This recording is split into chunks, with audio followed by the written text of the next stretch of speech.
Here's another stats video by Mr. Mays. Today I want to look at hypothesis testing for the difference between means. So I'm focusing on the difference between means, or two averages. Now, another thing I want to point out is that I am looking at large samples in this example, and I'm also looking at independent samples. If my two samples were not independent, that would be a different type of test. That would be a hypothesis test for the difference between means for sometimes called matched pairs. But I'm focusing on independent samples and also large samples. Large meaning that the sample size is more than 30. So let's jump right into the example here. Since Mr. Mays recently got into an argument with another nerd about the value of vintage action figures. Being a huge Star Wars nerd, Mr. Mays claims that vintage Star Wars figures are worth more than vintage He-Man figures. His friend disagrees. To settle the argument, Mr. Mays searched for random sold figures on eBay and found the following. Now, before I go any further, I want to highlight something. I'm saying that they are worth more than. Okay, so that's going to come into play when I write my null and alternative hypotheses. But let's take a look at the data that I found. I looked at 50 Star Wars figures on eBay, and I found that the average selling price was $17.56 with a standard deviation of 425. Then I looked at 45 He-Man figures and found that the average for those 15, the selling price was $15.75 with a standard deviation of $3.56. These are the basic statistics that I need in order to conduct this test. Now, whenever I conduct a hypothesis test, I like to use a process called phantoms. This is very common. This is a common little acronym that a lot of stats teachers will use to help you remember the process of conducting a hypothesis test. The first thing in phantoms is P, and that stands for parameter statement. That's basically, what am I testing? This kind of sets everything up. If I was reading your write-up for this hypothesis test, this would tell me what you are going to attempt to do. So I will test the claim that the average price of vintage Star Wars figures is more than the average price of vintage He-Man figures. Now, once again, I want to point out is more than. That helps me to write my null and alternative hypothesis. So the claim says is more than. And so down here in H stands for the hypotheses. I'm going to reveal my null and alternative hypotheses. Now, first of all, I want to point out that it says is more than. That is the claim, and the claim in this case goes in the alternative, because right here is the symbol for is more than. So if I set this up and explain how I got this mu, and mu for Star Wars and mu for He-Man, if you think about it, if I were to say the Star Wars figures were more than the He-Man figures, if I take Star Wars minus He-Man, that means that I'm going to have a positive value. Okay, if the Star Wars average is 10 and the He-Man average is 5, and I subtract the two, I'm going to get a positive value. So that's why I say in this spot right here is more than 0. That's why 0 is used in this case. And if my alternative hypothesis says more than, then my null hypothesis has to say less than or equal to. One last thing I want to point out about the null and alternative hypotheses. Notice that I'm using mu and not x bar. Remember, your hypothesis is supposed to be a hypothesis about the population, and the symbol for population mean is mu, not x bar.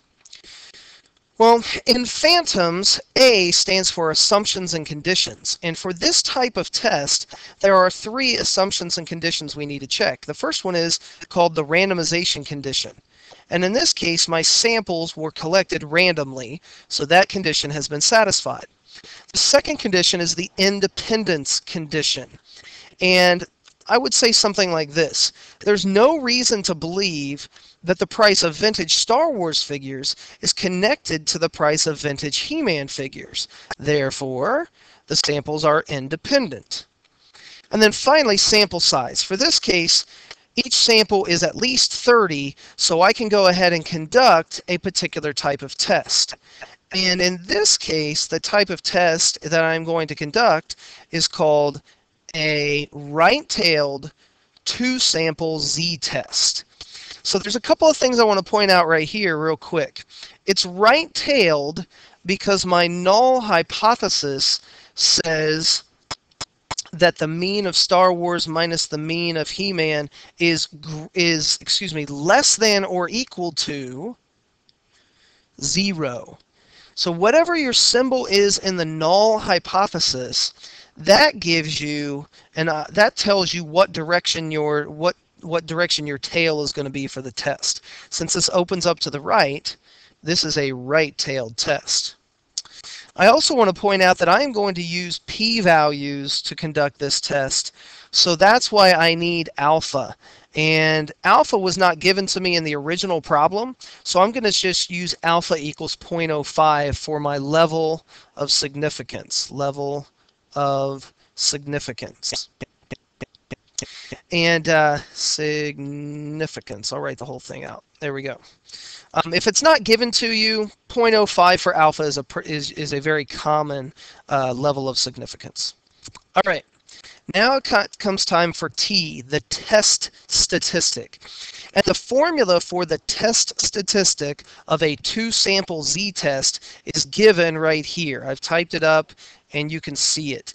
The test statistic is one of those things that changes depending on the type of test that you are performing. Well, in this case, it's a two-tailed test. So I'm going to start to put everything in. The x bar sub 1 and the x bar sub 2, I'm going to let 1 equal Star Wars and 2 equal He-Man. So in this case, I need to go back up to my data, and I'm going to take $17.56 and subtract $15.75. So $17.56 minus $15.75. Here we go. $17.56 minus $15.75. That's the difference, because remember, I'm testing this. This is a test of the difference of two means, and then I'm going to subtract away mu sub 1 and mu sub 2. So this is the mu or population mean for Star Wars minus population mean for He-Man. Most of the time, this is going to be 0. I can almost say every time it's going to be 0. If you look at my null hypothesis right here, it's 0, because the claim is that one is more than the other. So when you subtract them to see if something is more than or less than the other, the point that you're concerned with is 0. If you end up getting positive numbers, then it's more than. If you get negative numbers, it's less than. So this right here, let me highlight it. Mu sub 1 minus mu sub 2 will almost always be equal to 0. There are some cases in certain types of problems, but for most classes that's going to be equal to 0, and especially when you're just comparing two averages. All right, let's put the rest in here. I'm going to divide this by the square root of the standard deviation squared over the sample size. And I need to go back up and look. It's for Star Wars, it's 425 squared over 50. So 4.25 squared over 50. And I'm going to add, okay, notice right here it says addition. I'm going to add the standard deviation squared, or the variance of He-Man, over the sample size. So 356 squared over 45. 356 squared over 45. Now, I've typed all this into my calculator already. I've actually done this calculation, and I find that my test statistic is equal to 2.257. So right here, put a circle around it, is my test statistic. And you can check my math, but that's just an approximation. All right. O stands for obtain the p-value. So here we go. My test statistic, since I'm using a normal shaped curve, is 2.275. 2.275 is right about here, or 257, excuse me. And since this is a right-tailed test, I want to find the area in that tail because that area is my p-value. So I'm going to jump to my calculator, and when I use my calculator, I would type in normal CDF, and I want to go from 2.257 up to 99. Now, if you don't understand what this normal CDF calculation is, then talk to your stats teacher about that. I'm sure that if you're watching this video and you've gotten this far in a stats class, you probably have used a TI calculator to find this normal CDF. When you find this, do this calculation, you end up getting 0.012 for your p-value. And what this basically means is the probability that I would get these results is about 1.2%. These are the results that I got when I did my survey and collected my sample. Well, what is the probability that these are the results I'm going to get? Well, the p-value that's what the p-value tells you. Excuse me. So there's only about a 1.2% chance. Whoops. There's only about a 1.2% chance. Let me rewrite this. That's my p-value right there. 1.2% chance that I'm going to get these results. That's not very high. And this is what you do with your p-value.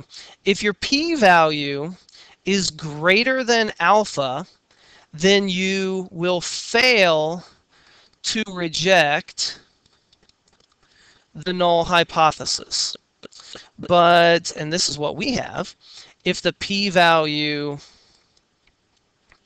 is less than alpha, you will fail the null hypothesis. And that's what we got. 0.012 is less than 0.05. So right down here on M, in phantoms, since the p-value is less than alpha, I will reject the null hypothesis. And then finally, let me go ahead and copy this and bring this down, because I want to look at my null hypothesis when I draw my final conclusion. Oops, went the wrong way. Let's take a second to get to this. Here we go. Since the p-value is less than alpha, I am going to reject the null hypothesis. Since I'm rejecting this, that means that I'm not okay with the null hypothesis, and it means I am okay with the alternative. And since the claim is in the alternative, my final conclusion says this. S stands for state your conclusion. Here it is. There is enough evidence to support Mr. Mays' claim that the average value of vintage Star Wars figures is more than the average value of He-Man figures. So I hope this has helped. You might need to go back and watch it again just to kind of pick up on the little things. But this is the process of going through a hypothesis test, and it also shows you how to conduct a hypothesis test for the difference between two means if you have large samples that are independent of each other. I hope this helps, and leave any comments that you would like, and have fun in your stats class.